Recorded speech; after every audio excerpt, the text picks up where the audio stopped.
기도하겠습니다. 고맙습니다, 주님. 2021년 2월 27일 토요일 사순절 10번째 말씀의 나눔의 시간을 가집니다.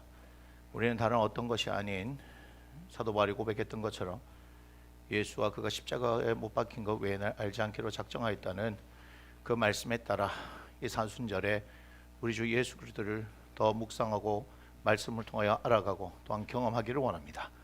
진리의 성령께서 우리를 진리를 인도하여 주신다 말씀하셨사오니 다른 어떤 것 구하지 않습니다. 주의 얼굴 구합니다. 주여 역사하여 주옵소서. 이곳에 주의 성령으로 충만하게 하시고 진리가 흐르게 하여 주옵소서. 주의 은혜를 간구하며 사랑하는 모든 이들을 주 예수님으로 축복합니다. 감사합니다. 예수님의 귀하신 이름으로 기도드립니다. 아멘. 오늘 사순절 10번째 시간으로 우리가 은혜와 진리가 충만하다 하는 요한복음 1장 14절의 말씀을 가지고 계속해서 은혜를 나누도록 하겠습니다.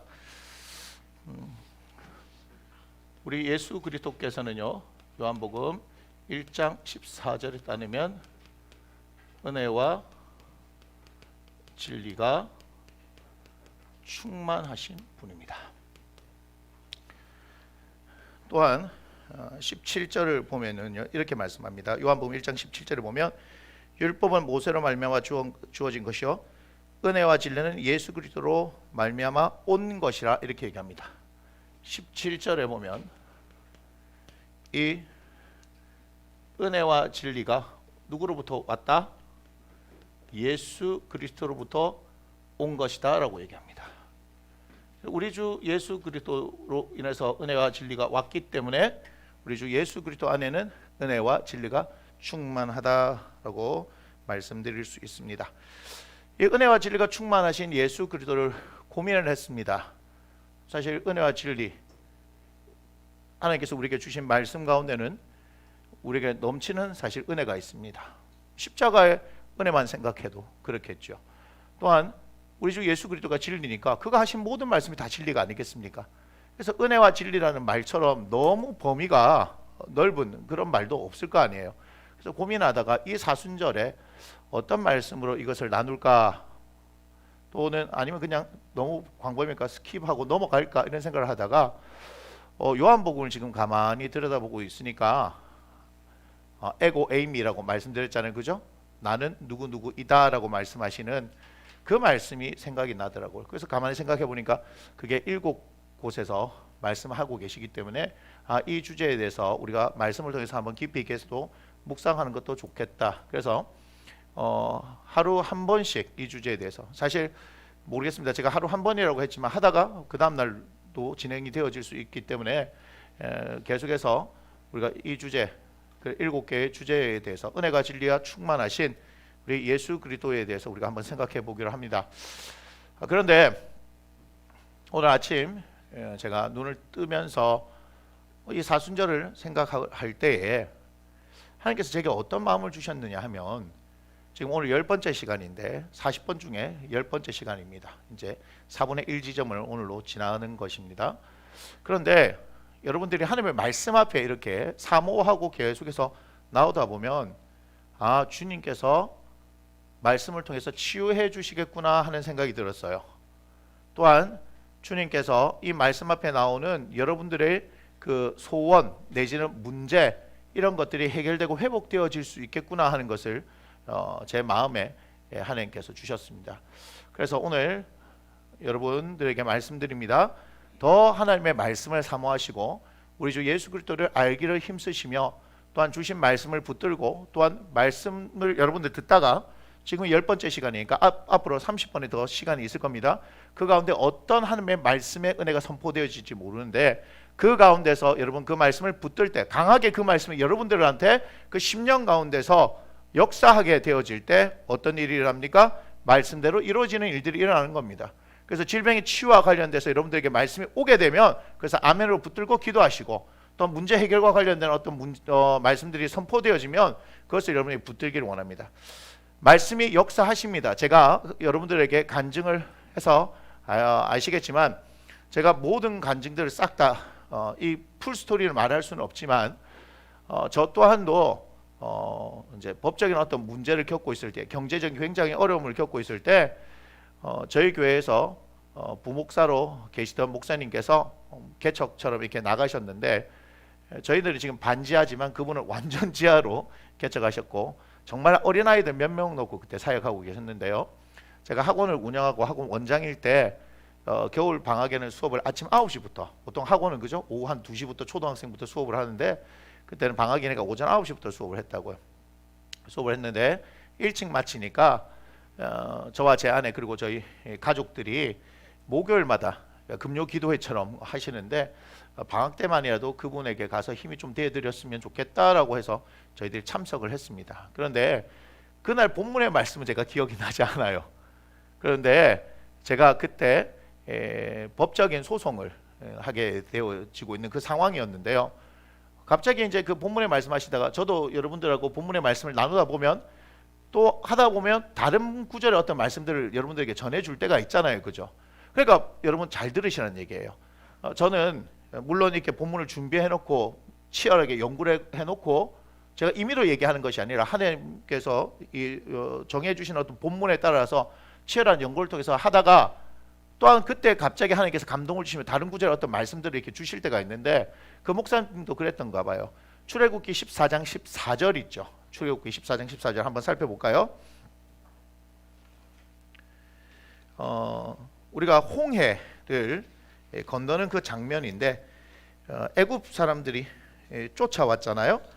출애굽기 14장 14절에 이렇게 말씀하시죠.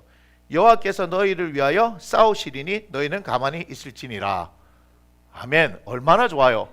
싸움을 하나님께서 해주신다는 거죠. 뭐만 하기만 돼. 우리는 가만히 있기만 하면 되죠.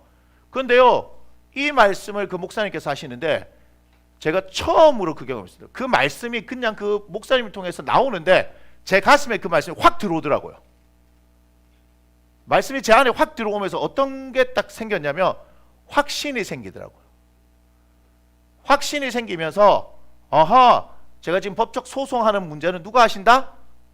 하나님께서 하시겠구나 하는 것을 믿었습니다. 그런데 놀랍게도요, 그 다음날 아침에 제가 학원에 출근했는데 학원에 전화가 왔습니다. 저희 어머니한테 법원에서 사람들이 나왔다고. 더 궁금하시죠? 그죠? 들으신 분들 좀 궁금하시죠? 여기서만 그만두겠습니다.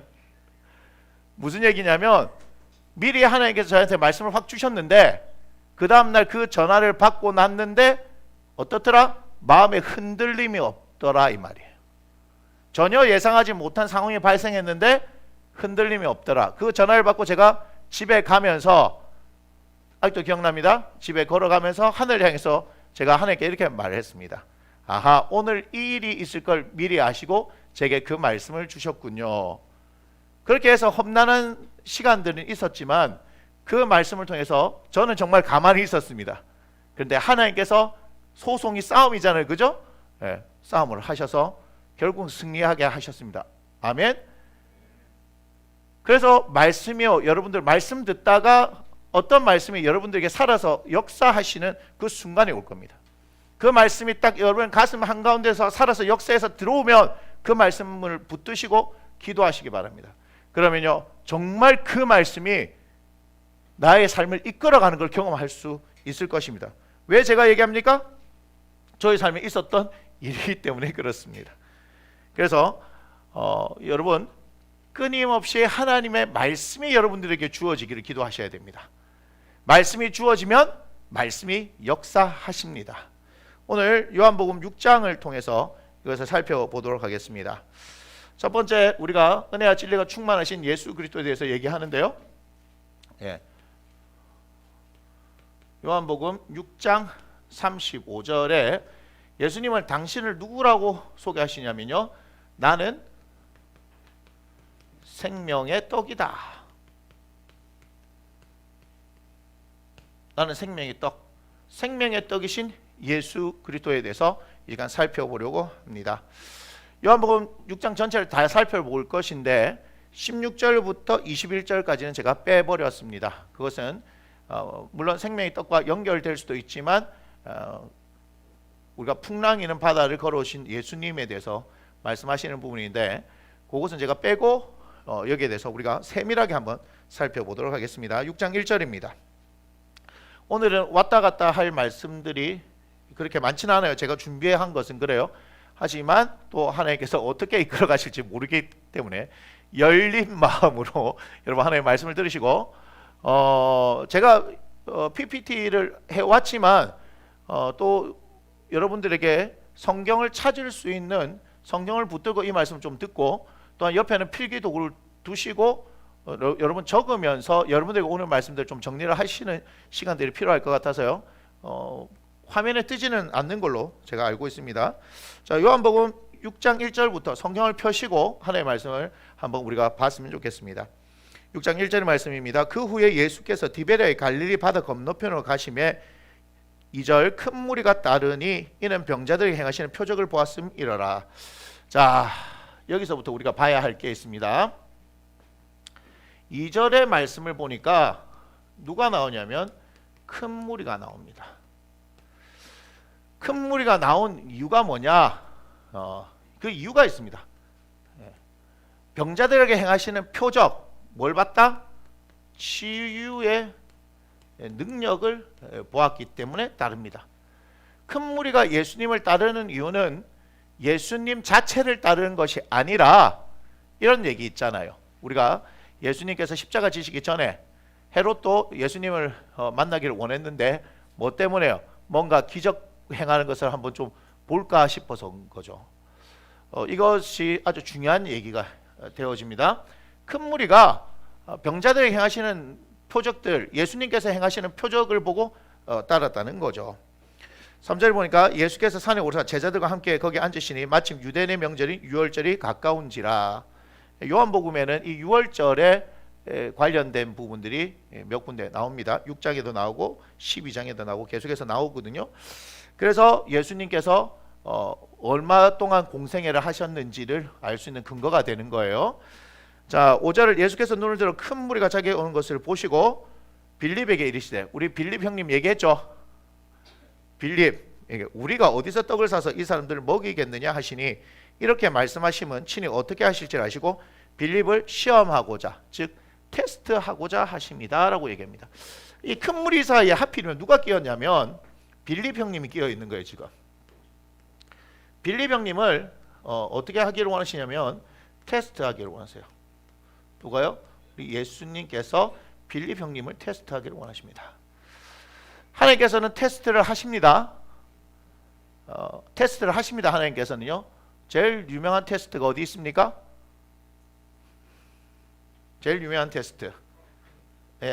나왔는데 창세기 22장 1절을 보시면 나옵니다. 아브라함이죠.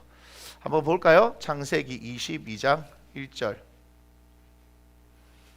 창세기 22장 1절입니다. 그 일 후에 하나님이 아브라함을 시험하시려고 그를 부르시되 이렇게 얘기합니다. 자, 하나님께서는 항상 테스트하기를 좋아하십니다. 왜 그러냐면요, 사랑은 끊임없이 확인하는 겁니다. 이 경상도 보리 문디들한테는 안 맞는데, 제 체질상 안 맞습니다. 제 아내가 물어보죠. 당신이 나를 사랑하느냐? 뭐 하려고 물어보노? 이 말은 무슨 말입니까? 사랑하니까 살고 있지, 이 얘기입니다. 제일 물어볼 때마다 괴로워요. 그러나 20년, 오늘 27이죠? 28, 3월 1일 이제 되면 21주년입니다. 21주년. 딱 21주년 되는데 살다 보니까 어떻게 해요? 이 보리 문디도 바뀌더라 이 말입니다. 바뀌어야 됩니다. 제가 이런 얘기를 한번 했어요. 그 복음이 대한민국에서 가장 활발하게 전해진 지역이 전라도라고 얘기를 해요. 전라도 지역. 또 서울 지역도 이제 복음화율이 굉장히 높죠. 그런데 경상도가 참 힘들어요. 경상도가 힘들어. 왜 그러냐 하면 이 표현을 잘 못해. 표현을. 네 마음이고 내 마음이고 내 마음이 네 마음인지 알아갖고 그런 게 있는 거예요. 그래서 제가 가만히 볼 때 부산 이 경상도 지역에 붕의 역사가 일어나려고 하면 무슨 일이 있어야 되냐면요, 표현을 잘해야 돼요. 그러나 제가 볼 때는 주님 다시 오실 때까지 힘들지 않겠나. 예, 힘들지 않겠나. 저희는 뭐 뜻하지 않았는데 이상하게 경상도 출신들, 저 지역 감정 아닙니다. 저는 전라도 사람들하고 굉장히 친합니다. 제가 친한 분들 다 전라도 분들이에요. 군대 생활할 때도 전라도 분들하고 전혀 문제가 없었습니다. 오해하지 마시고, 저는 군대 가기 전에 전국 일주할 때도 주로 전라도 쪽으로 제가 돌았던 사람이고, 휴가 때마다 전라도 쪽으로 갔던 사람이기 때문에 왜 갔을까요? 예, 아시는 분들 있을 겁니다. 음식이 맛있어서 간 겁니다. 예. 그래서 표현을 해야 된다. 표현하지 않는 사랑은 사랑이 아니다. 제가 아내한테 계속 교육을 받은 거예요. 표현 좀 해라 이 문딩아. 문딩아는 제 표현이고요. 제 아내는 그런 말을 하지 않습니다. 예, 표현 좀 해라. 뭐 그걸 해야 되나 뭐 하고 막 귀찮아 죽을 뻔했는데, 예, 돈 안 듭니다. 돈 안 드니까 열심히 좀 표현해주면 점수를 얻을 수 있습니다. 여전히 노력 중이지만 정말 힘들어요. 예, 그런 말을 해야 되는 건지 잘 모르겠지만 하여튼 하면 좋합디다. 그러니까 하십시오. 사람이 갑자기 변하면 죽는다 하는데 괜찮습니다. 그런 거는 하다가 막 그냥 마누라의 사랑을 받아 죽는 게 훨씬 더 낫습니다. 예, 안 해가지고 어떻게 해요? 맞아 죽는 것보다 그게 낫습니다. 그 편을 택하십시오. 작년에 20주년이었잖아요. 괜히 제가 20주년 얘기했다가 아무것도 안 해줬다가 욕을 얼마나 먹었는지 모릅니다. 그래 하여튼 그랬어요. 그랬는데 그까지만 하겠습니다. 더 했다가는 저에게 좋은 것이 돌아오지 않을 것 같습니다. 아무튼 사랑을 표현해야 합니다. 하나님한테 표현해야 되는데, 제가 볼 때는요, 경상도 사람들이 근데 그런 건 있어요. 하면은 확실히 합니다. 부산 사람들이 막 기면 기고 아니면 아니고, 이게 좀 일본 표현이죠. 아싸리 한 게 있습니다. 기면 기고 아니면 아닌 기지. 막 이것저것 재고대고 하는 걸 막 엄청 싫어합니다. 그래가지고 사실은 사기도 잘 당합니다. 멍청해가지고. 예? 그런 부분은 막 되게 좋아합니다. 예. 아무튼 그렇습니다. 그런데 하나님께서는요 항상 테스트를 하기를 원하세요. 그리고 우리 자신도 정말 하나님의 사랑하는지에 대해서 계속해서 테스트를 해볼 필요는 저는 있다고 생각합니다. 그렇게 했을 때 그 가운데 뭐가 돈독해지냐면요, 주님과의 관계가 더욱더 돈독해집니다. 여러분들에게 소위 말하는 고난이란 거 있잖아요, 그죠? 왜 하나님께서 계시다면 나에게 이런 고난을 주시냐? 제가 가르쳐 드리겠습니다. 니를 사랑해서 그런 거다. 우리를 사랑해서 그렇고, 우리를 사람 만들려고 그러고, 사람 아닌 것을 사람 만들려고 그러고, 주님께서 어떻게 해요? 성장시키려고 원하고, 성장시켜서 어떻게 당신과 함께 교제하기를 원하고. 그래 뭐가 있어야 돼요? 여러분들이 그것을 받을 만한, 하나님의 유업을 받을 만한 그릇이 되기를 원하는 거예요. 갈라디아서 한번 볼까요? 갈라디아서 4장을 보십시다.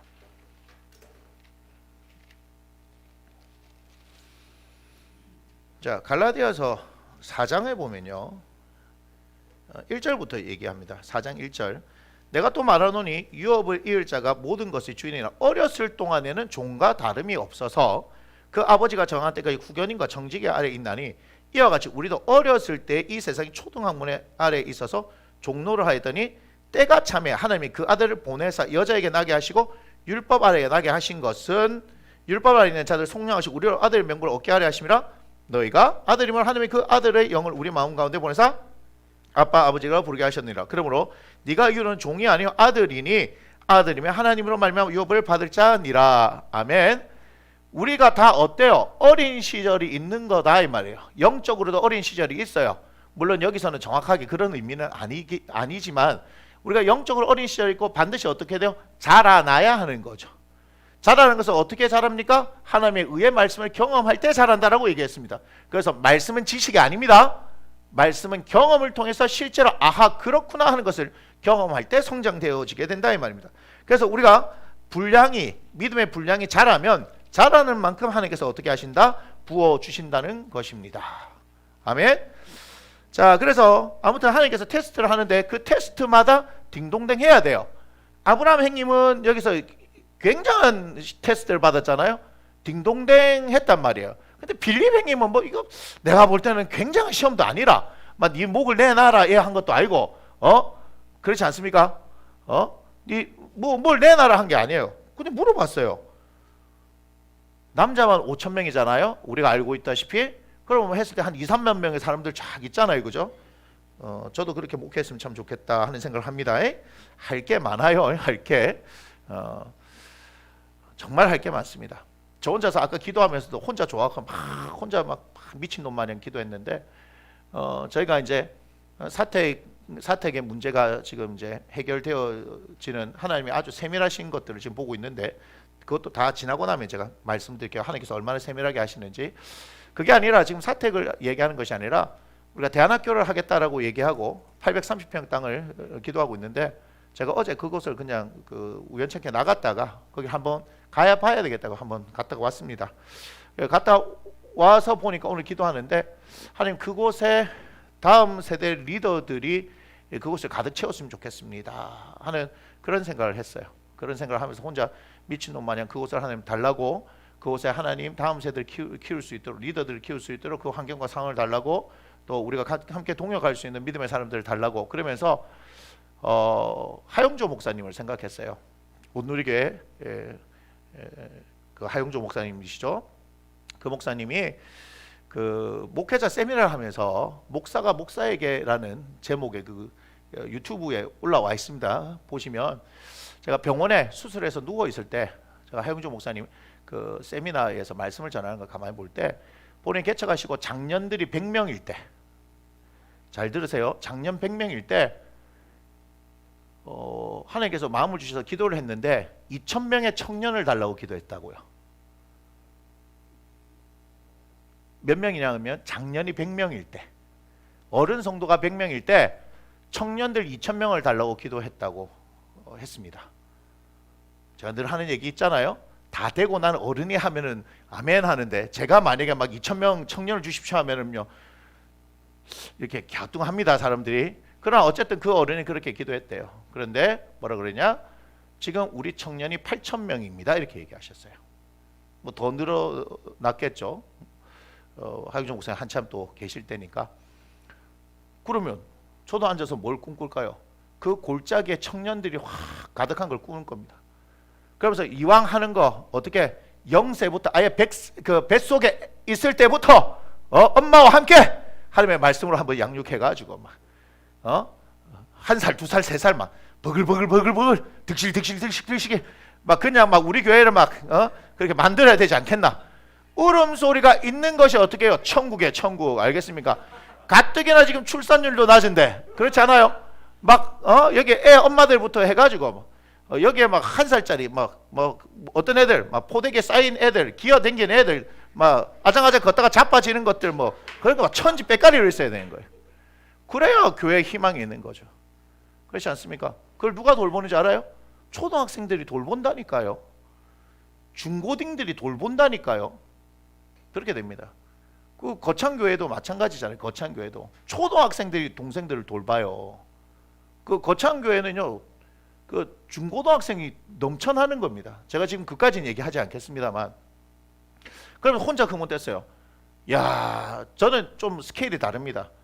제가 청년이 2,000명이 있으면요 뭐 할 건 줄 아십니까? 놀라지 마십시오. 매일 전도하러 나갈 겁니다. 몇 명이요? 2,000명이요. 저도 나갈 겁니다. 가려면 그냥 그렇게 싹 쓸어야 될 거 아닙니까? 율동공원에 우리 청년들 2,000명이 내려가고 전도하면요 뭐 가두리 양식장 아니겠습니까? 가두리 양식장 뭐 는들머리 날 거라. 이게 뭐 나무 심는 교회 하면, 그죠? 가려면 막 그렇게 막 야탑에 가가지고 막 그 저 이단들하고 막 나와가지고 있는데 막 우리가 2,000명이 막 확 가가지고 예수 믿으러 해. 그러면요 혼자 하면 쪽팔리서 못 하는데 2,000명이 같이 있으면요 막 그냥 미친놈 모양 합니다. 그러면요 스케일이 다르죠. 그러니까 제가 2,000명보다는 2만 명이 있는 게 더 낫다고요. 아까 제가 2만 명, 3만 명 목회하면서 제가 큰 교회 목사님 이거 하려 하는 게 아니고, 여러분들 평생 살면서 전도란 거 한번 해봐야 되지 않겠습니까? 근데 혼자 하면 못하는데 보세요. 옆을 봐도 우리 교회, 옆을 봐도 우리 교회, 앞을 봐도 우리 교회, 뒤를 봐도 우리 교회. 싹 가면 막 전도의 쓰나미가 샥 갈 거 아닙니까? 이거를요 2년 3년만 분당해 보세요. 다 디비집니다. 간단합니다. 제가 얘기했잖아요. 충주에 시내에 한 10만 명 있는데 미친 이놈이 혼자서 어떻게 했다고요? 학교를 아침 저녁으로 돌아다니니까 한 달, 2달 만에 소문이 나잖아요.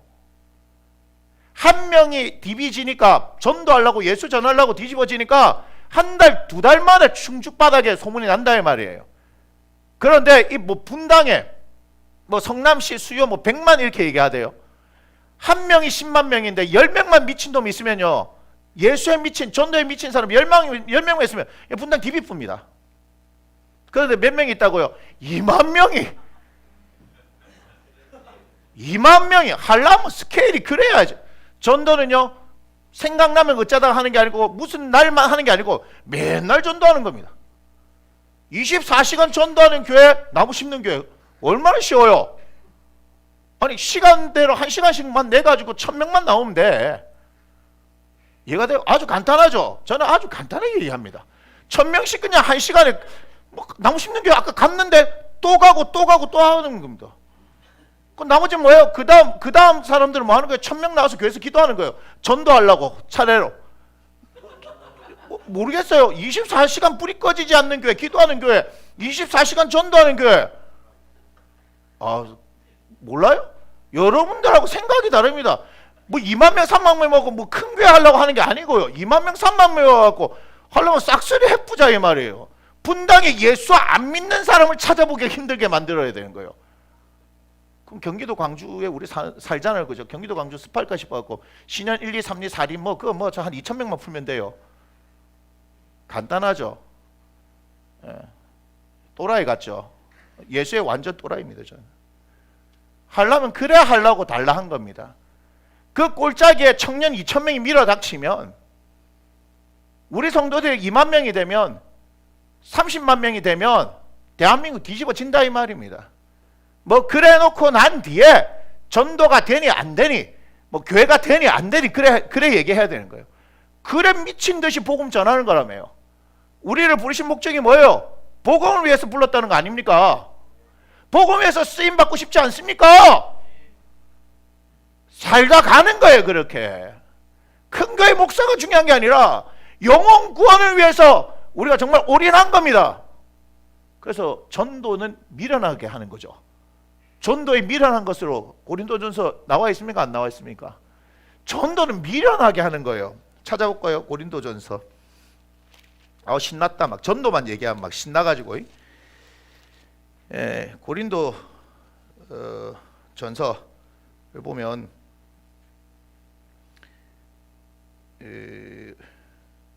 자 1장 21절입니다.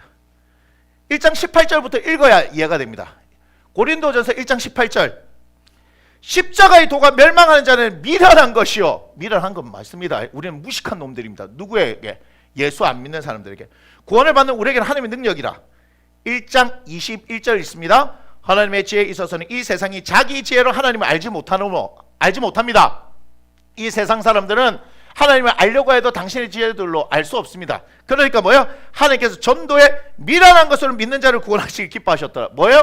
전도에 미련한 것으로. 전도는 뭐하다? 미련한 것이다. 뭐 하는 거예요? 미련 곰탱아 이렇게 얘기하죠. 그죠? 곰같이 우직하게 하는 거예요. 그러나 어떻게 예수님께서 제자들을 보내서 내가 너희를 보냄이, 세상에 보냄이 양들이 이 가운데로 보낸 것 같도다. 하지만 어떻게 하라? 뱀같이 지혜롭고 비둘기같이 순결하라 이렇게 얘기하죠. 이해가 됩니까?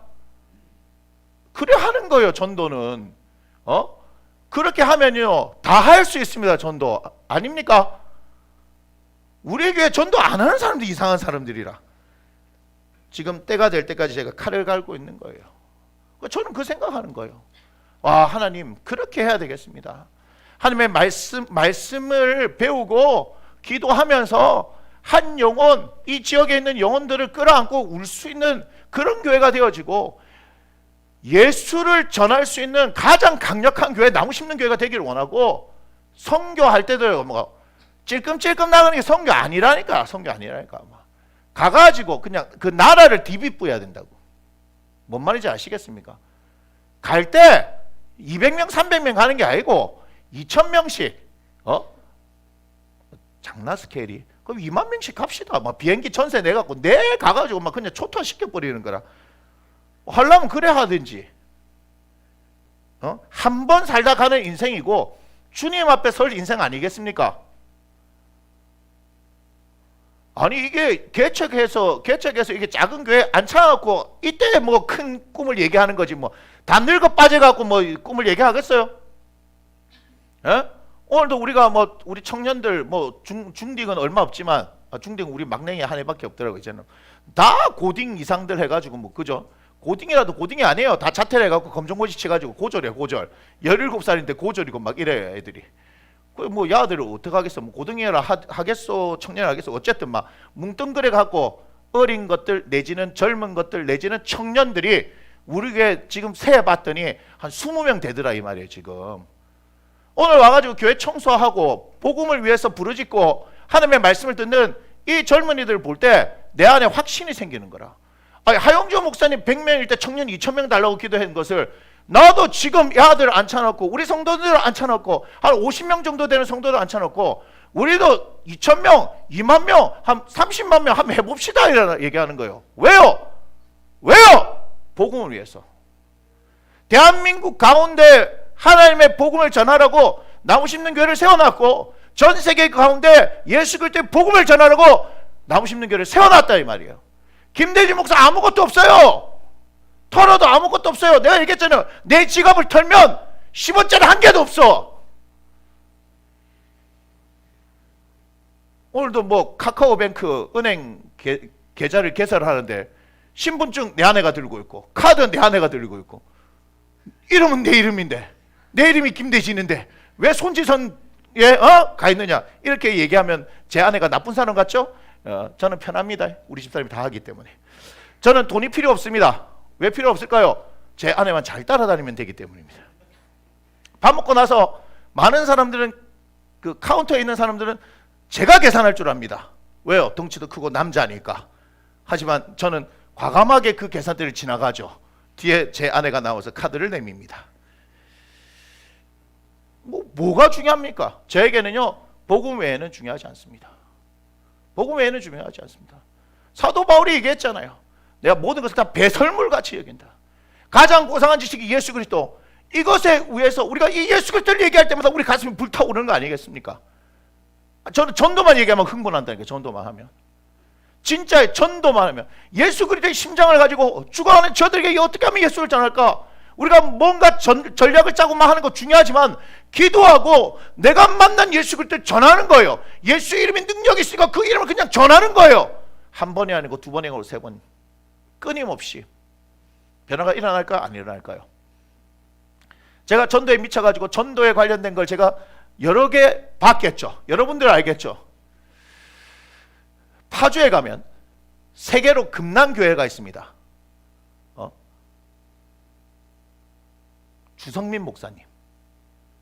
주성민 목사님 검색해 보세요. 어마어마한 교회가 큽니다. 저는 그 얘기하는 게 아닙니다. 그분이 개척하셨어요. 개척하는데 몇 개월 만에 사람들이 몰려들고 몇 개월 만에 성전을 다시 짓고요. 다시 짓고 또 짓고 또 짓고 또 짓고 합니다. 지금 제가 알기로는 10,000명 넘은 지가 훨씬 오래됐어요. 개척했다고. 개척. 거기 아마 나와 있을 거예요. 사이트 보면. 개척 뭐 몇 개월 만에 성도가 얼마 되고 성전 어떻게 확장하고 몇 개월 만에 또 되고 어떻게 되고 막 그런 얘기합니다. 근데 제가 그 얘기 하는 게 아니고 여러분 제가 뭐에 감동했는지 아십니까? 어느 날 제가 기독교 방송을 보다가 그분이 나와서 자기 교회 전도 영상을 보여준대. 제가 한 대 해머로 진짜 뒤통수를 빡 하고 맞은 것 같았습니다. 왠지 아십니까? 폭설이 내린 날에도 성도들이 나가서 복음을 전하고요. 태풍이 치는 날에도 나가서 전도합니다. 밤에도 전도하고요. 무더운 여름에도 전도하고요. 교회 건축을 위해서 성도들이 많은 줄 아십니까? 교회 짓기로 한 그 땅에 있잖아요. 비가 오는데도요. 여리고를 돌립니다. 땅밟기를 합니다. 질퍽질퍽한데. 거기에 무릎을 꿇고 울면서 기도하는데요. 그 사람들이 미친 사람들 아닙니까? 새벽에 거기서 진흙바닥에서 거기서 무릎 꿇고 기도하는 그 모습을 보면서 전 뒤통수를 맞았어요. 부끄럽다. 지금 이 시대를 살아가는 선배 목사님이고 우리와 함께하는 예수를 믿는 성도들이에요. 한 영혼이 안 나오는데요. 봉고차 안에 갈 때 있잖아요. 막 전부 다 방언으로 기도하면서 막 갑니다. 그 한 사람 만나려고요. 그 한 사람을 다시금 데려오기 위해서. 근데 담임 목사님이 새벽 2시까지 퇴근을 안 해. 그 보고 받으려고 어떻게 됐는지. 물론 저는 그분하고 목회의 방향은 다릅니다. 하지만 하나님을 향한, 영혼을 향한 열정은 배워야 되지 않겠습니까? 뭔 말인지 아시겠습니까? 저에겐 그런 꿈이 있다고요.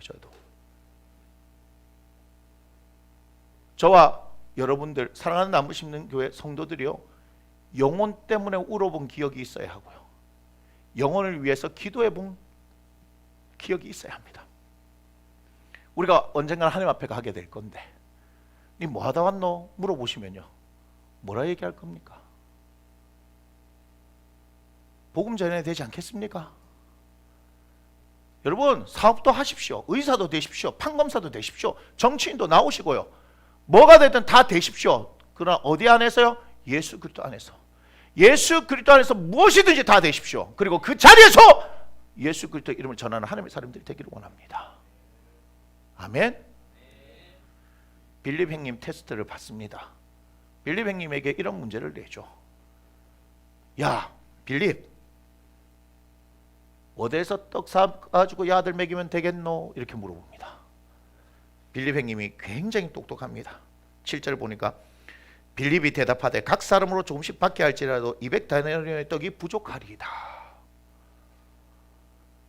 와, 오늘 제 아내 생일이라고 아들이 떡 케이크를 뭐 해가고 생일 축하합니다 했는데, 저는 축하 노래도 못 불렀습니다. 왜 그런지 아십니까? 그때 카카오뱅크 계좌를 개설하고 있어가지고 잘 안 돼가지고 또 하고 또 성질이 막 나가 있는 상태였어. 그거 찍었나 모르겠네. 찍히면 안 돼. 찍었다고 삭제해. 자, 진짜 생일은 내일이니까 제가 축하해 줄 겁니다. 자, 이렇게 얘기합니다. 여러분들에게 질문하는 거죠. 여러분들이 만약에 지금 예수님과 함께 이 자리에 있는데, 그 수많은 사람들이 있는데 여러분들에게 물어보는 거예요. 야, 하온아, 그때도 내가 질문했잖아. 어디서 떡을 사서 이 사람들 먹일래? 영광인 줄 알아. 네 이름이 나온다고. 누군지 알고 싶습니까? 조금 있으면 알게 될 겁니다. 그래요. 여러분들 이 질문 앞에 여러분 한번 냉정하게 대답해 보십시오. 여러분들이 빌립이라면 주님께서 이 테스트를 하시는데 여러분들은 뭐라고 대답하겠습니까? 빌립같이 사람 숫자를 계산하면서 야, 큰일 났다. 야, 아들 어떻게 다 먹인단 말이고? 이렇게 하는 사람도 있을 수 있고요. 모르겠습니다. 정직하게 얘기하는 사람도 있을 것이고요. 그렇지 않습니까? 여러분 어떻게 대답하시겠습니까? 여러분이 이렇게 대답한다는 것은 여러분들에게 예수님이 누구냐 하는 것을 증명해내는 것이기 때문에 그렇습니다. 여러분에게 예수님은 누구십니까? 그런데 이제 안드레 형님이 가만히 있다가 이렇게 얘기합니다. 한 아가 보리떡 5개하고 물고기 2마리를 가지고 있습니다. 그런데 그것이 이 많은 사람이 얼마나 되겠습니까? 안 되면 말을 하지 말든가. 이 형님도 참 뭔 의도로 이렇게 얘기했는지 잘 모르겠습니다. 한때는 또 뭐요 1인자 말고 2인자 시리즈가 한국교회에 유행한 적이 있습니다. 베드로보다는 안드레 뭐 그렇게 얘기하고요. 또 바울보다는 바나바 2인자에 뭐 관련된 뭐 그런 설교들 한참 한 적이 있습니다. 뭐 1인자 2인자가 어디 있습니까? 하나님 앞에서 똑같은 거지. 성경에 기록이 많이 되면 뭐 하는 사람이라고요? 고난이 많은 사람이 고난이 많은 사람. 더럽게 말 안 듣는 사람들. 오늘 제가 4명을 모아놓고 그런 얘기를 했습니다. 누구라고는 얘기하지 않겠습니다. 예, 누구라고는 얘기하지 않겠습니다. 3남매 있습니다. 3남매. 저희 교회는 3남매가 2가정밖에 없습니다. 그리고 저기 집 떠나와 여기 있는 아이가 하나 있습니다. 예. 집 떠나온 애들이죠, 다들. 예, 그러니까 그렇게 생각해서요. 아들 하나밖에 없더라고 그 집에. 그래서 얘기했습니다. 말들 더럽게도 안 듣는구나. 말들 더럽게도 안 듣는구나. 그런데 뭐요? 하나님께서 쓰시겠다는 거예요. 인간적인 눈으로 봤을 때는 말 더럽게들 안 듣는데 막 아무 생각 없이 사는 것 같은데, 그런데도 뭐예요? 주님 쓰시겠다는 거예요. 주님께서 바꾸시겠죠. 하나님을 붙들어라 얘기했습니다. 하나님을 사랑하라 얘기했습니다. 하나님 외에는 아무것도 아니다. 여러분, 우리도 그래야 합니다. 예수 외에는 우리에게 아무것도 없습니다. 예수 외에는 우리에게 아무것도 없습니다. 주님은 이 물고기 2마리, 보리떡 5개가 있었기 때문에 기적을 베푸신 분이 아닙니다. 2인자, 3인자, 뭐 5인자, 6인자 그런 거 필요 없습니다. 우리 주님 앞에서는요, 우리 다 똑같은 하나님의 자녀들입니다. 누가 더 낫고 덜하고가 있겠습니까? 그렇죠? 그런데 우리 주님은 오늘 정답을 보여주십니다. 누구에게요? 빌립에게, 그리고 제자에게, 오늘 우리들에게 뭘 하고 계십니까? 보니까 이렇게 얘기하시죠. 10절 뭐랍니까? 이 큰 무리들을 어떻게 하라? 앉게 하라. 다른 복음서를 보니까 50명씩 또는 100명씩 그룹핑을 하는 것을 볼 수 있습니다. 수가 5,000명쯤 된다라고 얘기하네요. 11절에 예수께서 떡을 가져 축사하신 후에 앉아있는 자들에게 나눠주시고, 자, 중요한 것 뭐죠? 11절에 뭐 하셨다? 축사하셨다. 자, 이 축사는 귀신을 쫓아내는 게 아닙니다. 우리 귀신 쫓아내는 걸 축사 사역 하자는 거잖아요, 그죠? 네, 귀신 쫓아내는 걸 축사 사역 하는데 이게 축사가 아니고 Thanksgiving. TH 발음할 때는 어떻게 해요? 혓바닥을 이싸야 넣고 Thanks. 죄송합니다. 자, 감사기도 하셨다는 거예요. 여러분, 감사기도의 중요성을 놓치면 안 되는 겁니다. 예수님께서 어떻게 하셨어요? 야, 가져와. 보리떡 5개, 물고기 2마리 가져와. 그래갖고 여기 보니까 바구니죠, 바구니. 제자가 몇 명이에요? 12명. 바구니 1개씩 뚝 주면서 가봐. 가서 나눠줘. 들고 가서 보니까 떡이 생겼네. 그래서 이거 성경 공부하다가 이런 질문을 했습니다. 떡이 처음부터 가득 있었을까요? 아니면 나눠줬는데 갑자기 없던 게 또 생겼을까요? 그건 한 개도 안 중요한데 왜 그런 데 의문점을 가진지 모르겠습니다. 중요한 건 원래부터 없던 것이었고 뭐 어쨌든 생겼겠죠. 그렇지 않습니까? 저도 궁금하네. 그러니까 처음부터 들고 갔을까? 아니면 없네? 근데 어떻게 이렇게 딱 보면 다시 생기고 뭐 이러는 거? 그건 알 바가 아닙니다. 그런데 이렇게 집중하게 되면 성경 공부가 안 된 겁니다. 그때 되면 갑자기 성경이 난자에 빠져가지고 니도 알지 못하고 나도 알지 못하는 걸 어떻게 해요? 서로 어떻게 못난 이들 둘이 앉아가지고 헤매고 있는 겁니다. 굉장한 걸 발견한 건 뭐냐? 그런데 중요한 건 뭐죠? 축사하셨다, 감사기도 하셨다는 거예요. 자, 이는 누가 행하신 겁니까? 하나님께서 행하신 일이라는 것을 기억하셔야 합니다. 우리 예수님조차도 어떻게 하셨어요? 하나님께 기도하면서 행하셨다는 것을 알아야 합니다. 나눠주십니다. 떡도 나눠주시고 물고기도 나눠주시는데요. 저는 이게 너무 좋습니다. 무한리필이에요. 무한리필. 뭐죠? 원대로. 아들 말로는 양껏. 맞습니까? 양껏 먹었대 말이야. 목에서 뭐가 올라올 때까지, 생선 비린내 올라올 때까지 실컷 먹었다. 우리 주님은요, 실컷 먹이십니다. 실컷. 그래서 풍성히 주시는 분이죠. 생명을 주실 때 어떻게 주신다? 풍성하게 주신다. 그래서 12절 보니까 그들이 배부른 후에 예수께서 제자들에게 이르시되 남은 조각을 거두고 버린 것이 없게 하라 하심으로, 이에 거두니 보리떡 5개를 먹고 남은 조각 12바구니 찾더라, 이렇게 얘기합니다. 자, 중요한 건 뭐예요? 원대로 주셨어요. 자, 그런데 14절과 15절을 가만히 보면요, 좀 문제가 생깁니다. 14절 한번 보겠습니다. 그 사람들이 예수께서 행하신 이 표적을 보고 말하되 이는 참으로 세상에 오실 뭐라고 했습니까? 여기서 비극이 발생하는 겁니다. 예수 그리스도여야 하는데 예수 그리스도가 아니고 예수가 뭐죠?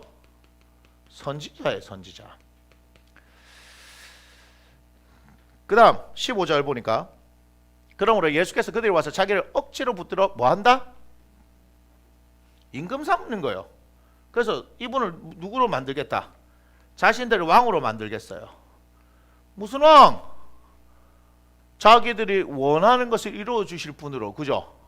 그래서 다시 혼자 산으로 떠나가시니라. 산으로 가셔서 뭐 하셨다? 기도하셨다는 걸 알지 않습니까? 그렇죠? 지금 가만히 볼 때 여러분 이걸 잘 보셔야 돼요. 큰 무리들이 지금 모여 있습니다. 근데 이 큰 무리들이 모여온 목적 자체가 뭐였다고요? 예수님께서 병자들에게 행하시는 표적을 보고 모여온 거죠. 그 예수님의 본질적인 부분을 봤습니까? 못 봤습니까? 보지 못하고 예수님을 따라다니면서 어떤 걸 원했을까요? 이 사람들에게 계속해서 우리 예수님은 말씀을 전해주셨거든요. 근데 이들에게 말씀이 들린 게 아니고 뭐만 보였다? 표적만 보였다. 그 표적을 쫓아다닌 거예요. 근데 아니나 다를까? 와우! 표적을 본 거예요. 우리를 다 먹이시는 놀라운 표적을 보는 거예요. 그것도 어떻게? 배고파 죽겠는데 간만에 뭐 했다? 우와, 배를 툭툭툭 두드리면서 이야, 실컷 잘 먹었다 하는 그렇게 놀라운 표적을 본 거예요. 그러니까 뭐라 얘기하는 겁니까? 이분이 누구냐라고 했었을 때 선지자인 거예요. 선지자. 그들의 구원자가 아니라 선지자인 거예요. 그래서 이분만 있으면 어떻게 할 수 있다? 야, 우리 먹고 살 수 있겠다라고 얘기하는 거예요. 이 큰 무리의 목적이 그건.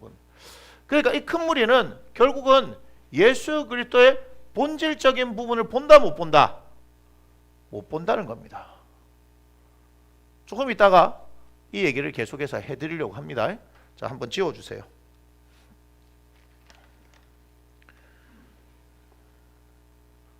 지워주세요. 막간 보너스 지우는 동안 제가 말씀드렸지만 요한복음 6장 16절부터 21절은 마태복음에도 기록되어 있습니다. 14장에 보면 마태복음 14장 22절부터 30절, 33절에 구체적으로 나와 있고 베드로가 무리를 걷는 사건도 마태복음 14장에 나와 있습니다. 자, 제가 말씀드렸죠. 기도할 때 뭐가 중요하다? 응답이 중요한데 그 응답은 반드시 하나님의 말씀으로 와야 하고, 물론 하나님 응답하시는 부분은 여러 가지 있지만 하나님의 말씀으로 응답이 오면 뭐가 역사하신다고요? 말씀이 역사하신다는 거예요. 마태복음 14장 22절 보니까 특별히 이제 24절에 배가 이미 육지에서 술이나 떠나서 바람이 거스름으로 물결로 말미암아 고난 당하더라. 자, 고난 당하던 그 제자들은 뭘 원할까요? 물결이 잔잔해지는 걸 원하겠죠. 그런데 밤 사경에 예수께서 바다 위로 걸어서 제자들에게 오십니다. 자, 유령이다 하고 무서워 소리 지는데 예수께서 즉시 일시되 뭐라 했습니까? 안심하라, 나니 두려워하지 말라. 뭘 하셨어요? 안심하라, 나니 두려워하지 말라. 말씀부터 하셨습니다. 그러고 난 이후에 뭡니까? 32절에 쭉 가다가 32절에 배에 함께 오름에 바람이 그치는지라. 바람이 그치는 것은 나중이었다 이 말이에요. 예수님께서 오셔서 제자들에게 말씀하셨던 것은 안심하라, 나니 두려워하지 말라는 말씀이었다는 겁니다. 그러면 말씀이 오면 보세요. 우리의 고난 가운데 기도했을 때 응답이 말씀으로 오면 우리의 주변 상황과 환경은 바뀝니까? 안 바뀝니까? 일단은 안 바뀝니다. 그대로 비반을 치고 있는 거예요. 베드로도 그 풍랑이는 바다를 걷다가 바다 보고 무서워 빠졌다 이렇게 계속해서 연결되잖아요. 그런데 어떻게 돼요? 말씀하셨으면 그분의 때에 말씀대로 이루어지는 겁니다. 아멘. 시편, 제가 그래서 시편 한번 볼게요. 시편 107편이죠. 107편. 시편 107편 19절 20절입니다. 시편 107편 19절 20절. 이거는 제가 막간을 이용해서 여러분들한테 말씀드린데요. 시편 107편 19절 20절을 보면 이에 그들이 그들의 고통 때문에 여호와께 부르짖으매 그가 그들의 고통에서 그들을 구원하시되. 자, 부르짖으니까 기도하니까 구원하시죠. 근데 20절에 뭐라고 말씀하시냐면 그가 그의 말씀을 보내어 그들을 고치시고 위험한 지경에서 건지시는도다. 뭐 하신다고요? 말씀을 보내어서 이렇게 얘기하시죠. 그러니까 우리에게 중요한 것은 기도하면서 하나님께서 뭐라고 하시면 된다? 말씀만 하시면 그 다음은 내가 생각하고 뭐 할 필요가 없는 거예요. 말씀하신 대로 행하시기 때문에. 그게 뭐예요? 기도의 응답인 거예요. 응답은 바람이 그치는 것이 응답이 아니라 말씀이 오는 것이 응답이다 이 말이에요. 말씀하셨으면 그대로 행하시는 분. 아멘. 그러니까 제가 서두에 얘기했잖아요. 가만히 있어. 이 싸움은 내가 싸울게 라는 출애굽기 14장 14절의 말씀을 저한테 주시니까 뭐 하는 것이죠? 응답하신 거죠. 근데 상황은 이런 상황 저런 상황 뭐 재판하고 또 항소하고 그런 과정을 겪었단 말이에요. 얼마 동안? 1년 6개월 동안 겪었단 말이에요. 재판 과정을 겪었단 말이에요. 하지만 그 모든 과정에서 결국은 누가 하시는 거예요? 하나님 하시는 거예요. 제가 이게 다 얘기를 못합니다. 들으신 분들은 있지만 제 얘기를 처음 이걸 듣고 싶으면 오세요. 만나러 오시면 얘기해 드릴게요. 아니면 코로나가 해결되거나. 그래서 제가 확실하게 말씀드립니다. 우리 주님께서요, 말씀하시면요 말씀대로 이끌어 가십니다.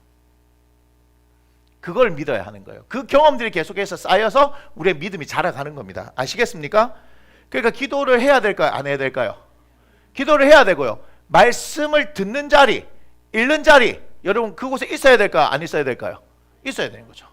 그래서 요한복음 14장 26절에도 보혜사 성령을 보내시면 어떻게 해요? 그가 모든 것을 가르치시고 내가 너에게 가르친 모든 것을 생각나게 하리라.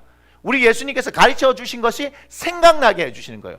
그러니까 우리가 기도할 때 어떻게 해요? 특별히 하나님의 말씀이 있으면 어떤 문제를 가지고 기도할 때 어떻게 해요? 그 말씀이 떠올라지는 거예요. 근데 떠올라지면 어떤 일이 발생하는 줄 아십니까? 내가 아멘 하고 붙들어야지가 아니라 그것이 하나님부터 왔으면, 왜냐하면 내 생각으로도 말씀이 떠오를 수 있기 때문에. 그렇죠? 여러분들이 항상 두려운 거 그거잖아요.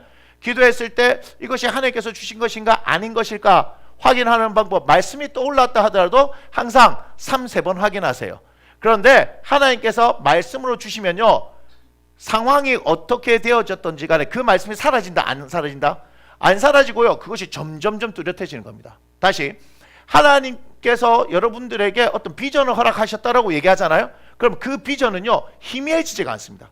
시간이 가도록. 자, 이것도 조심해야 됩니다. 내가 확신하는 것과 다릅니다. 내 신념에 찬 것과 다릅니다. 믿음이란 것은 주어지는 겁니다. 믿음은 하나님께서 주어지신 겁니다. 주시는 겁니다. 그래서 조은기 목사님 뭐라 얘기하냐면 그 믿음을요, 갑자기 뱃속 깊은 곳에서 뭔가 꽉 차오르는 것 같은 확신이 든다라고 얘기하는 거예요. 그거는 내가 그렇게 해야지 하고 되는 게 아니라 주님께서 주시기 때문에 뱃속 깊은 곳에부터 확신이 팍 차오르는 겁니다. 그분은 뭐라고 얘기합니까? 그때는요, 내가 손가락으로 지구를 탁 밀면 지구가 탁 밀릴 것 같은 그런 느낌이 든다고 얘기했거든요. 마찬가지예요. 하나님께서 주신 것은요, 응답하셨으면, 말씀으로 주셨으면 상황이 어떻게 되더라도요 여기에 흔들림이 없어요. 그 말씀이 될 것 같은 확신이 계속해서 들어요. 왜? 말씀이 운행하시니까 그런 거예요. 그런데 그것이 만약에 그냥 내가 외우고 있던 말씀이 뭐 생각났거나 만약에 그런 정도 되어지면 그건 이따가 또 사그라드는 겁니다. 그런데 하나님이 주신 건요, 점점점 확신하게 되고요, 점점점 분명하게 되어집니다. 무슨 얘기인지 아시겠습니까? 그러니까 하나님의 말씀을 많이 읽고 묵상하고 하는 것들이 굉장히 중요합니다. 그래서 기도하는 가운데 하나님께서 그렇게 응답하시면서 그것이 하나님부터 왔는지 아닌지를 계속해서 물어보면요, 그게 분명해집니다. 저도 예전에 이제 왔다 갔다 이렇게 하면서 방언으로 막 기도하고 막 그렇게 할 때 갑자기 어떤 생각이 탁 떠오르잖아요. 그럼 그것이 하나님 주신 생각이라는 것이 오면 끊임없이 그걸 가지고 계속 기도하면요, 그게 점점 구체화됩니다. 그래서 제가 그거를 문서로 막 만들어 놓거든요. 만들어 놓고 그것을 실행합니다. 실제로 제가 사역할 때 그런 식으로 사역하면 반드시 뭐죠? 열매로 확인이 됩니다. 아까 제가 충주 얘기했잖아요. 충주 얘기. 예? 제가 그 충주에서 사역 잠깐 할 때도 뭐라고 그러겠습니까? 수련회 하는데 간지 2달 만에 딱 요 기간이에요. 요 기간 딱 수련할 때 제가 뭐라 했냐면, 여러분들이 이전까지 경험해보지 못한 수련을 경험하게 될 겁니다. 근데 항상 오는 사역자들이 그런 얘기해. 항상 아들 참여시키려고. 그걸 위해서 기도 엄청 했어요. 제 아내도 그렇고 철야도 하고 금식도 하면서 제가 그렇게 기도했어요. 제가 뭐 우스갯소리 하는 게 아니고 못 먹어서 이게 부은 거예요. 죄송합니다. 금식하고 막 요요가 오고 막 그래서 그런 거예요. 사실은. 그랬는데 그럴 때 제가 기도하면서 그것들을 구체화시키면서 했던 것들을 쭉 해갔거든요. 해가는 게 어때요? 소위 말해서 뒤집어지죠. 뒤집어지는 게 어디서 나타나는 줄 아십니까? 거기 있던 학생들 30명 중에 2명 빼고는 다 방언이 다 임했어요. 그때 자리에 여기 저기 누구야? 주영이 주영이 그 수원에서 와갖고 앉아 있었고, 그 진이는 원래 그쪽 하고, 그때 경연이 미연이도 와 있었고, 뭐 하여튼 그랬습니다. 그랬는데 그때 하나님께서 막 부어주셨어요. 중요한 건 뭔지 아세요? 그 수련회가 끝나고 나서요, 선생님들이 바뀌는 거예요. 교사 회의를 끝나고 나서 우리 부장 집사님이 손을 잡고 뭐 항상 기도를 하던데, 갑자기 얘기를 할 때 막 울면서 얘기를 하는 거예요. 뭐 그러니까 막 선생님 다 울대? 나는 안 울었지. 울기는 왜 울어? 그런데 그 뒤부터요, 막 일이 나타나는 거예요. 전도사님, 그때 제가 전도사 말이라면요, 그냥 그런 줄 알고 막 믿는 거예요. 그래갖고 5월 30일 뭐 했냐면요, 530 프로젝트라고 그런 것도 계획했습니다. 530 프로젝트. 그때 그 작은 교회에서 예산 600만 원. 그 한 번에 전도 집회를 해서 예산 600만 원인데 5월 30일 토요일 날 그 집회를 하는데 600만 원이 들어요. 600만 원. 그게 중고등부 예산보다 많았나? 어쨌나 하여튼 그랬을 거예요. 한 번에 어떤 집회. 그런데 그것을 할 때 막 불타올랐어요. 그래서 선생님들이 저하고 같이 막 토요일마다 새벽기도 만나면 충주의 학교들, 그죠? 다 이제 나눠가지고 새벽기도 마치면 막 학교 다 돌고 막 모여서 콩나물국밥 막 그렇게 같이 먹고 하면서 으쌰으쌰 막 하기도 했습니다. 근데 그들에게 그런 열망이 타오르기 시작하는 거예요. 그때 뭐 했냐? 중고등부가 30명이었어요. 몇 명 초청이냐? 300명 초청.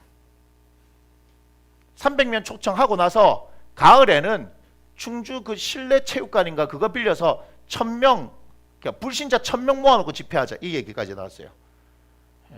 근데 보기 좋게 제가 5월 6일 날 목사고 쉬고 5월 7일 날 나와버렸어. 내가 궁금하죠? 안 가르쳐 주지. 그런 일이 있었어요. 뭔 얘기인지 아십니까?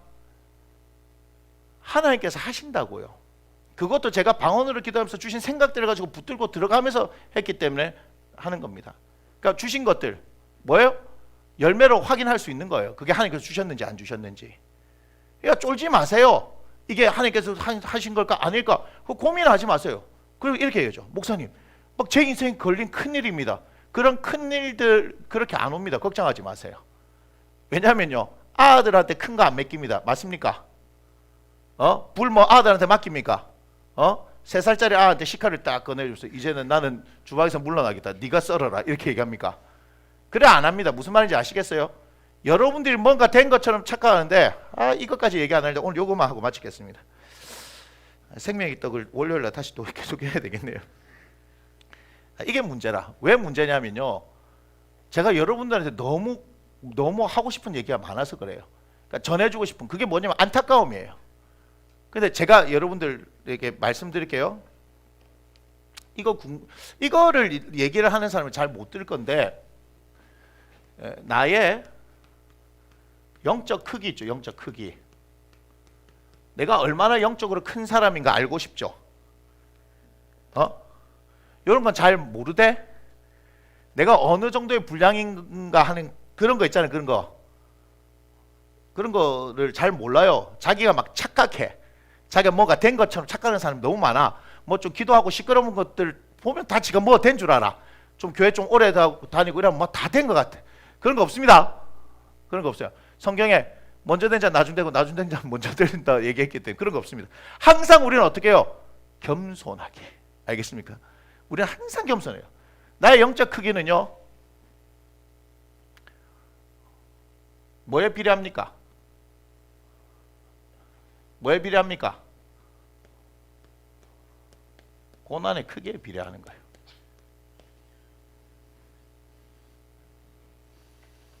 나의 영적 크기는 고난의 크기에 비례합니다. 성경에 보면 뭐라 얘기합니까? 고린도전서 10장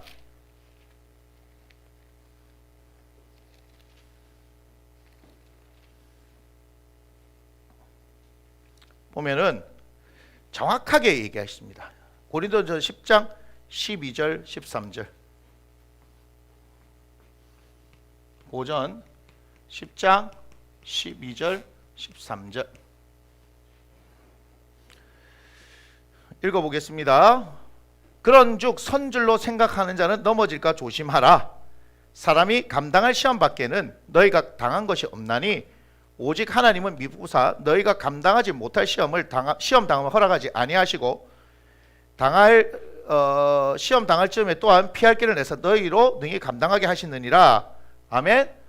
하나님께서 우리는 감당할 시험만 주세요. 다시 아브라함과 같은 테스트는요, 아브라함 정도 돼야 테스트 받는 거예요. 뭐 대도 않은 질문을 해. 대도 않은 막 고민을 해. 만약 내게 아들을 바치라고 한다면, 아이고 대도 않은 소리 하지 마십시오. 그러니까 아무나 되는 거 아닙니다. 빌립 같은 시험 정도는 하겠지. 떡을 어디 사서 먹이겠노 하면 글쎄요. 정답을 예수님께서 보여주셨으니까 알아서 이제는 답을 잘 하세요. 제 말이 맞죠? 나의 영적 크기는 고난의 크기에 비례하는 거예요. 이해가 되십니까? 이 고난이 나를 성장시키는 겁니다. 그래서 고난 당하는 게 내게 유익한 거예요. 여러분, 덩치 큰 게 중요한 게 아니고 내 안에 있는 영이 얼마나 큰 사람인가. 그래서 우리 이런 말을 하죠. 영적 거인이다. 영적 거인. 아브라함 영적 거인이에요. 아브라함 영적 거인이에요. 이삭, 야곱, 요셉 전부 영적 거인이에요. 이해가 되십니까? 다윗 영적 거인이다 이 말이에요. 영적 거인이 되기를 원해야 돼요. 여러분의 속사람이 능력으로 강건하게 하옵시고, 이것도 하나 더 해야 되겠네. 에베소서. 이거 좋지 않아요? 혼자서 좋나? 에베소서 3장 16절. 에베소서 3장 16절 읽어봅니다. 그의 영광의 풍성을 따라 그의 성령으로 말미암아 너희 속사람을 능력으로 강건하게 하시오며. 아멘. 여러분의 속사람이 강건해져야 된다 이 말입니다. 겉으로 볼 때는 막 엄청 열심히 하고 막 교회에서 되게 하는 것 같은데, 목사들도 마찬가지고 그게 중요한 게 아닙니다. 뭔가 열심히 하는 게 중요한 게 아니라 그 속사람이 능력으로 강건해져야 한다 이 말입니다. 웬만한 거 가가지고는 막 눈썹 하나 꼼짝하지 않는 눈 하나 깜짝하지 않는 그런 어떻게 해요? 속사람이 강력한 사람이 돼야 되는 거예요. 하나님께서 이런 사람들을 만들어내시는 거예요. 그러니까 여러분들에게 오는 고난의 크기를 딱 보면, 내가 이만큼 되니까 내가 하겠구나. 내가 주님 100만 명을 목회하겠습니다. 아이고 100만 명이 한 번에 되는 게 아니고요. 한 명부터 시작하는 거예요. 그래서 깨지고 목회 한 명 최선을 다하는 게 얼마나 힘든 거 알면서 깨지면서 가는 거예요. 그냥 되는 거 아닙니다. 여러분들이 어떠냐를 잘 봐야 하는 겁니다. 이해가 되십니까? 여러분이 어떤 사람이 하는 걸 잘 봐야 하는 겁니다. 그러니까 여러분들이 지금 처한 상황에서 있는 영적 크기를 알고 싶으면 여러분 고난 크기 보세요. 아무것도 아니야. 그러니까 내가 이거밖에 안 되는구나. 여러분 아셔야 돼요. 별로 큰 사람이 없어. 이해가 됩니까? 이해가 됩니까? 그러니까 제가 뭐 얘기해요? 당당하게 가슴 딱 펴고 고난아 오라 이렇게 얘기하는 거예요. 그게 와야 내가 성장한다니까. 큰 사람이 되길 원합니다. 여러분, 주 예수 그리스도를 말미암아서 여러분들이 하나님 안에서 쓰임받는 크고 아름다운 사람이 되기를 주 예수 이름으로 축복합니다. 기도합니다. 고맙습니다. 주님, 생명의 떡이신 예수 그리스도를 바라보면서 오늘은 특별히 큰 무리들을 바라보고 빌립을 바라봅니다. 하나님, 우리는 무엇을 위해서 예수 그리스도를 쫓고 있습니까? 표적을 보았기 때문입니까? 주님, 빌립처럼 우리 주님이 누구인지 알지 못하고 제자이지만 그의 본질을 보지 못하는 우리의 모습들 아닙니까? 이 사순절을 통하여서 본질인 예수 그리스도를 바라보게 하여 주시고 그 주님과 함께 동행하는 우리의 삶이 되게 하여 주시옵소서. 오늘 특별히 또 은혜의 시간을 허락해 주셔서 나의 영적 크기는 고난의 크기에 비례한다는 것을 보게 되었습니다. 교만하지 않게 하여 주옵소서. 겸손하게 하여 주옵소서.